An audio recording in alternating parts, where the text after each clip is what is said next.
ಅದರಲ್ಲೊಂದು ನಂದು ಒಂದು ಪಾಲಿದೆ. ಹೌದು ಸರ್, ನೀವು ಬಂದಿದ್ದೀರಿ ಅಷ್ಟೊಳಗೆ. Yes yes yes. ಸೊ ಅದು ನನಗೆ ಹೇಳಿದ್ನಲ್ಲ, ನಾನು ಈ ಕ್ಷಣಕ್ಕೋಸ್ಕರ ಬದುಕೋದ್ರಿಂದ ನನಗೆ ಅದು ಆ ಕ್ಷಣ ಎಂಜಾಯ್ ಹೋಗ್ದು ಎಲ್ಲೂ ದುಃಖ ಇಲ್ಲ ಸರ್.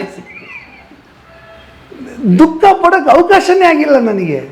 ನೋಡಿ ಈ ಸಿಚುವೇಶನ್ ನಾನು ಹೇಳಿದ್ನಲ್ಲ, ಆ್ಯಕ್ಚುಲಿ ದುಃಖ ಪಡೋವಂಥ ಸಿಚುವೇಶನ್. ಹೌದು, ಬರೀ ದುಃಖ ಅಲ್ಲ, ಸೂಸೈಡ್ ಮಾಡ್ಕೊಳ್ಳೋಂಥ ಸಿಚುವೇಶನ್. ನನಗೆ ಅದು ಆ ಥರ ಆಗಲೇ ಇಲ್ಲ ನೋಡಿ ಸರ್, ಅದು ಯೋಚನೆ ಬರಲಿಲ್ಲ, ಆ ಥರ ಆಗಲೇ ಇಲ್ಲ. ನಾನೇನು ನೆಕ್ಸ್ಟ್ ನಂದು ನಾಳೆಯಿಂದ ನೀನು ನೋಡ್ಕೊ ಅಂದೆ ಅವನಿಗೆ, ಅಷ್ಟೇ. ನೋಡ್ಕೊಂಡ, ಮುಗಿದೋಯ್ತು. ಮಂಗಳಾರತಿ ದೇವರಿಗೆ ಏನು ಹೇಳಲಿಕ್ಕಾಗಲ್ಲ, ಇವ್ರ ಮೂಲಕ ಹೇಳಿಸಿದ್ದಾರೆ ಅಂತ. ಹಾಂ, ಅವ್ರು ಯಾರು ಅಂತಾನೆ ನಂಗೆ ಗೊತ್ತಿಲ್ಲ, ನನ್ನ ಸಮಸ್ಯೆ ಅವ್ರಿಗೆ ಹೆಂಗೆ ಗೊತ್ತು? ಅಷ್ಟು ಜನ ಮುಖ ಅಲ್ಲಿದೆ ಅಲ್ವಾ ಸರ್? ಯಾವ ಲೆವೆಲ್ಗೆ ಅಂದರೆ, ನನ್ನದು ಒಂದು ಸೈಟ್ ಮಾರ್ಬಿಟ್ಟಿದ್ದೆ ಸರ್. ನನ್ನ ಹೆಂಡತಿಗೆ ಭಾಳ ಬೇಜಾರಾಗೋಯಿತು, ಈ ಆಸ್ತಿ ಮಾರ್ಬಿಟ್ರಿ ನೀವು ಅಂತ. ನಾನು ಏನು ಮಾಡೋದು, ಇಟ್ಕೊಂಡು ಏನು ಮಾಡೋದು, ನನ್ನ ಟೈಮಿಗೆ ಬರದಿದ್ರೆ ಇನ್ನೇನಕ್ಕೆ ಅದು, ಹೆಲ್ಪ್ ಇಟ್ ಹೆಲ್ಪ್ ಮಿ, ಕೊಟ್ಬಿಡೋಣ ಅಂತ. ಸೊ ಅವಳು ಭಾಳ ಬೇಜಾರಾಗೋಯ್ತು ಅವಳಿಗೆ.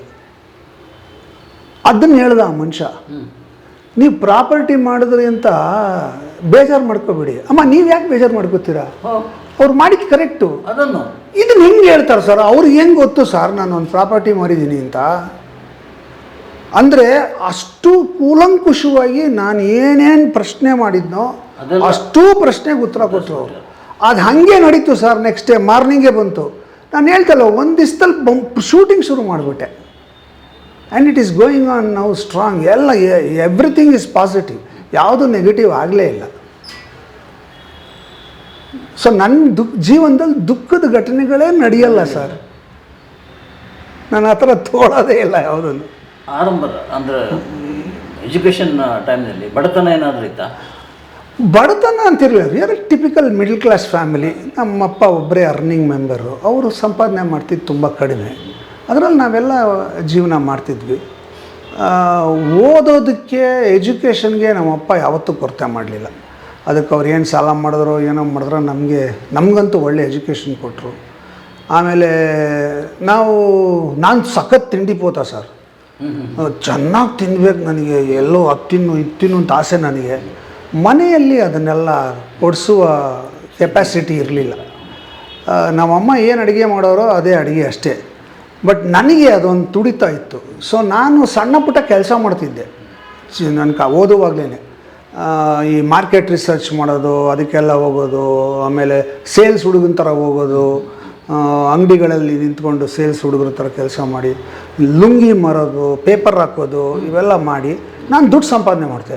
ಆ ಸಂಪಾದನೆಯಲ್ಲಿ ನಾನು ತಿನ್ನೋದು ಶೋಕಿ ಎಲ್ಲ ನಾನು ಮಾಡ್ಕೋತಿದ್ದೆ.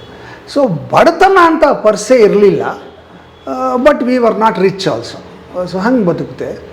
ಯಾವುದಕ್ಕೂ ಏನು ಕೊರತೆ ಆಗಲಿಲ್ಲ. ಲೈಫ್ ನಾನು ಮದುವೆ ಮಾಡ್ಕೋಬೇಕು ಅಂತ ಡಿಸೈಡ್ ಮಾಡಿದಾಗ ನನ್ನ ಬ್ಯಾಂಕಲ್ಲಿ 2,500 ರೂಪಾಯಿ. ನಾನು ಮದುವೆ ಮಾಡಿಕೊಂಡು ಸಂಸಾರ ಶುರು ಮಾಡಿದಾಗ ನನ್ನ ಬ್ಯಾಂಕಲ್ಲಿ 2,500 ರೂಪಾಯಿ. ಮದುವೆ ಮಾಡ್ಕೋಬೇಕು ಅಂತ ಡಿಸೈಡ್ ಮಾಡಿ ಮದುವೆ ಮಾಡ್ಕೊಳ್ಳೋ ಅಷ್ಟೊಳಗೆ 2,60,000 ರೂಪಾಯಿ ಖರ್ಚು ಮಾಡಿದ್ದೆ ನಾನು ಮದುವೆಗೆ ಅಂತ. ಆ 2,60,000 ರೂಪಾಯಿ ದುಡ್ದೇ ಖರ್ಚು ಮಾಡಿದ್ದು, ಸಾಲ ಮಾಡಲಿಲ್ಲ. ಸೊ ನಾನು ಹಾಗೆ ಸರ್, ಅದು ಯಾವುದು ತೊಗೊಳ್ಳೇ ಇಲ್ಲ ಸೀರಿಯಸ್ ಆಗಿ. ಅದನ್ನು ಬಡತನ ಅಂತ ತೊಗೊಳ್ಳಿಲ್ಲ ಅದನ್ನು. ಆಯಿತು ದುಡ್ಡು ಅರೇಂಜ್ ಮಾಡೋಣ ಬಿಡ, ಮಾಡೋಣ ಬಿಡ, ಅದೇನೇನೋ ಮಾಡೋಣ ಬಿಡ, ಅಷ್ಟೇ ಅದು ಮಾಡೋಣ, ಎಷ್ಟು ಕೊಡ್ತೀರಾ ಅಂತ.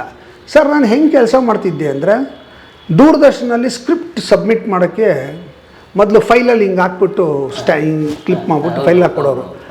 I brought a different trend. ನಾನು ಅದನ್ನು ಗಿಂಡೆಲ್ಲ ಮಾಡಿ ಸಬ್ಮಿಟ್ ಮಾಡಿದೆ. ನಾನು ಸಬ್ಮಿಟ್ ಮಾಡಿದ್ದು ನೋಡಿಬಿಟ್ಟು ದೂರದರ್ಶನ ಅವ್ರು ಯಾರು ಫೈಲಲ್ಲಿ ತೊಗೊಂಡ್ರೆ, ನೋಡಿರಿ ಹೆಂಗೆ ಮಾಡಿದ್ದಾರೆ ಕೈ ಚಂದ್ರು, ಆ ಥರ ಪ್ರೆಸೆಂಟ್ ಮಾಡಿರಿ, ನೀವು ಹಿಂಗೆ ಪ್ರೆಸೆಂಟ್ ಮಾಡಿದ್ರೆ ಓದೋಕ್ಕೆ ಮನಸ್ಸು ಬರಲ್ಲ ಅಂತ ಅವ್ರು ಬೈದ್ಯಾರು ಯಾರಿಗೋ. ಸೊ ಅವ್ರು ನನ್ನ ಹತ್ರ ಬಂದು ನಮಗೂ ಹಿಂಗೆ ಮಾಡಿ ಕೊಡಿ ಅಂದರು. 100 ರೂಪಾಯಿ ಕಾಸ್ಟ್ ಆಗುತ್ತೆ ಅಂದರು. ಅದರದ್ದೇ ಅಂತ ಆ್ಯಕ್ಚುಲ್ ಎಕ್ಸ್ಪೆನ್ಸ್, ನನ್ನ ಸರ್ವಿಸ್ಗೆ 100 ರೂಪಾಯಿ ಅಂತ ಮಾಡಿಕೊಡಿ ಅಂದರು. ಸರ್ ಒಂದು ದಿನದಲ್ಲಿ 35-45 ಪ್ರಪೋಸಲ್ ಬೈಂಡೆಲ್ಲ ಮಾಡಿ ರೆಡಿ ಮಾಡ್ತಿದ್ದೆ. 100 ರೂಪಾಯಿ ಒಂದಕ್ಕೆ ಅಂದರೆ ಲೆಕ್ಕ ಹಾಕೊಳ್ಳಿ ಸರ್. ಇದು ಯಾವಾಗ? ಇದು 1983-84 ಐ ಸ್ಟಾರ್ಟೆಡ್ ದ ಟ್ರೆಂಡ್. ಇನ್ನೊಂದು ಲೆವೆಲ್ಗೆ ಹೋದೆ. ನೀವು ಕತೆ ಪುಸ್ತಕ ತಂದ್ಕೊಟ್ಬಿಟ್ರೆ ಕತೆ ಪುಸ್ತಕ ಓದಿ ಅದನ್ನು 13 ಎಪಿಸೋಡ್ಗೆ ಭಾಗ ಮಾಡಿ ಅದಕ್ಕೆ ಸ್ಕ್ರೀನ್ ಪ್ಲೇ ಮಾಡಿ ಒಂದು ಎಪಿಸೋಡ್ಗೆ ಡೈಲಾಗ್ ಬರೆದು ಸಿನಾಪ್ಸಿಸ್ ಎಲ್ಲ ರೆಡಿ ಮಾಡಿ 13 ಎಪಿಸೋಡ್ದು ಅದನ್ನು ಕನ್ನಡದಲ್ಲಿ ಟೈಪ್ ಮಾಡಿ ಇಂಗ್ಲೀಷಲ್ಲಿ ಟೈಪ್ ಮಾಡಿ ಬೈಂಡ್ ಮಾಡಿ ನಿಮಗೆ ಕೊಡ್ತಿದ್ದೆ. 1,500 ರೂಪಾಯಿ ಪೇಮೆಂಟ್ ನಂದು. ದಿನಕ್ಕೊಂದು 4 ನಂಗೆ ಬರೋದು ಹಂಗೆ. ಸೊ ನನ್ನ ಜೊತೆ ಒಂದು 3 ಜನ ಹುಡುಗರನ್ನ ಇಟ್ಕೊಂಡಿದ್ದೆ, ನಮ್ಮ ಸ್ನೇಹಿತರು. ನೀನು ಈ ಪುಸ್ತಕ ಓದಾ, ನೀನು ಈ ಪುಸ್ತಕ ಓದಾ, ನೀನು ಈ ಪುಸ್ತಕ ಓದಾ, ಸಾಯಂಕಾಲ ಕೂತ್ಕೊಂಡು ಡಿಸ್ಕಷನ್ ಎಲ್ಲಿಂದ ಎಲ್ಲಿ ತನಕ ಒಂದು ಎಪಿಸೋಡ್ ಮಾಡಬೇಕು ಅಂತ ರೆಡಿ ಮಾಡಿ ಅದೊಂದು 4 ದಿವಸದಲ್ಲಿ 4 ಫೈಲ್ ರೆಡಿ ಮಾಡಿಬಿಡ್ತಿದ್ವಿ. ಬರೋ 1,500 ರೂಪಾಯಿ ಇಂಟು 4 ನಾವು 4 ಜನ ಹಂಚ್ಕೊತಿದ್ವಿ. ಅದಾಯಿತು. ಹೀಗೆಲ್ಲ ಬದುಕಿದ್ದೀನಿ ಸರ್ ನಾನು. ಸೊ ನನಗೆ ಹೇಳಿದ್ನಲ್ಲ, ನನಗೆ ದುಃಖ ಅನ್ನೋದು ಯಾವತ್ತೂ ಆಗಲೇ ಇಲ್ಲ. ಇದು ಹೊಸ ಮನುಷ್ಯನ ನೋಡ್ತಾ ಇದ್ದೀನಿ ನಾನು. ಎಲ್ಲವೂ ಹಾಗೆ ಮಾಡಿದ್ದು. ಬಯೋಗ್ರಫಿ ಏನಾದರೂ ಬರೆಯೋ ಯೋಚನೆ ಇದೆ? ಇಲ್ಲ ಸರ್, ಅಂಥ ದೊಡ್ಡ ಮನುಷ್ಯ ಅಲ್ಲ ನಾನು. ಅಲ್ಲ, ಇನ್ನೊಬ್ಬರಿಗೆ ಅದೊಂದು ಪ್ರಮೋಷನ್, ಮೆಂಟಲಿ ಪ್ರಮೋಟ್ ಮಾಡಿದಾಗ ಆಗುತ್ತೆ ಅಂತೆಲ್ಲ. ಇದು ನನಗೆ ಬಡತನೇ ಗೊತ್ತಾಗಿಲ್ಲ ಸರ್. ಅದೆಲ್ಲ ಸ್ಟೇಟ್ ಆಫ್ ಮೈಂಡ್ ಅನಿಸುತ್ತೆ ಸರ್ ನನಗೆ. ಬಡತನ, ದುಃಖ ಅದೆಲ್ಲ ಸ್ಟೇಟ್ ಆಫ್ ಮೈಂಡು. ನಾವು ಅದನ್ನು ಆ ಥರ ತೊಗೊಂಡ್ರೆ ಹಂಗೆ ಅನಿಸುತ್ತೆ, ತೊಗೊಳ್ದಿರೋ ಹಂಗೆ ಅನಿಸೋದೇ ಇಲ್ಲ. ನಾನು ಒಂದು ಸಣ್ಣ ಇನ್ಸಿಡೆಂಟ್ ಹೇಳ್ತೀನಿ ಸರ್. ನಾನು ಪ್ರಕಾಶ್ ರೈ ಮತ್ತು ಇನ್ನೊಬ್ಬ ನನ್ನ ಸ್ನೇಹಿತ ಗ್ರಾಫ್ ಅಂತ, ನಾವು 3 ಜನ ರೂಮ್ಮೇಟ್ಸ್. ಪ್ರಕಾಶ್ ರೈ ನಾನೊಂದು ರೂಮ್ ಮಾಡಿದ್ದೆ, ನನ್ನ ರೂಮಲ್ಲಿ ಅವರಿಬ್ಬರು ಇರ್ತಿದ್ರು. ನಮ್ಮ 3 ಜನಕ್ಕೂ ನಾನೊಬ್ಬನೇ ಸಂಪಾದನೆ ಮಾಡೋನು. ಯಾವತ್ತೋ ಒಂದು ದಿವಸ 100 ರೂಪಾಯಿ ಸಂಪಾದನೆ ಮಾಡಿದ್ರೆ ಅದರಲ್ಲಿ ನಾವು 3 ಜನ ಊಟ ಮಾಡ್ತಿದ್ವಿ. ಇಲ್ಲ ಅಂದರೆ ನಮ್ಮ ಏರಿಯಾ ಹುಡುಗರಿಗೆ ಗುಂಡು ಹಾಕೋರು ಅಂತ ಹೇಳ್ಬಿಡ್ತಿದ್ದೆ ನನ್ನ ರೂಮಲ್ಲಿ. ಅವರೆಲ್ಲ ಬಂದು ಗುಂಡು ಹಾಕಿದ್ಮೇಲೆ ಬಾಟ್ಲ್ ತೊಗೊಂಡೋಗಿ ಮಾರ್ಬಿಟ್ಟು, 1 ರೂಪಾಯಿ ಸಿಗೋದು ಒಂದು ಬಾಟ್ಲಿಗೆ, ಒಂದು 15-16 ಬಾಟ್ಲ್ ಕುಡ್ದಿರೋರು ಅದನ್ನು ಮಾರ್ಬಿಟ್ಟು ಆ ದುಡ್ಡಲ್ಲಿ ಬೇಳೆ ಅಕ್ಕಿ ಎಲ್ಲ ತಗೊಂಬಂದು ನಾವು ಅಡುಗೆ ಮಾಡ್ಕೊಂಡು ತಿಂತಿದ್ವಿ. ಸುಖವಾಗಿದ್ವಿ ಸರ್ ನಾವು. ಯಾವತ್ತೋ ಒಂದು ದಿವಸ ಹಿಂಗೆ ಒಂದು ದಿವಸ ಹಿಂಗೆ ಪ್ರಕಾಶ್ ರೈ ಈ 5 ಸ್ಟಾರ್ ಹೋಟ್ಲ್ ಹೆಂಗಿರುತ್ತಮ್ಮ, ನಾನು ಹೋಗೇ ಇಲ್ಲ ಅಂದ. ಹೋಗಿಲ್ವಾ? ಇಲ್ಲ. ಹುಡುಕ್ರು ಮನೆಯೆಲ್ಲ ದುಡ್ಡಿಗೆ ಅಂತ. ಸರಿ, ಮನೆಯಲ್ಲೆಲ್ಲ ಅಲ್ಲಿ ಇಲ್ಲಿ ಎಲ್ಲ ಚಿಲ್ಲರೆ ಗಿಲ್ರೆ ಎಲ್ಲ ಹುಡುಕಿ ಏನೋ 10 ಪೈಸೆ 20 ಪೈಸೆ ಹಿಂಗೆಲ್ಲ ಹುಡುಕಿ 25 ರೂಪಾಯಿ ಸಿಕ್ತು ಸರ್. ರಾಜಾಜಿನಗರದಲ್ಲಿ ನಮ್ಮ ಮನೆ.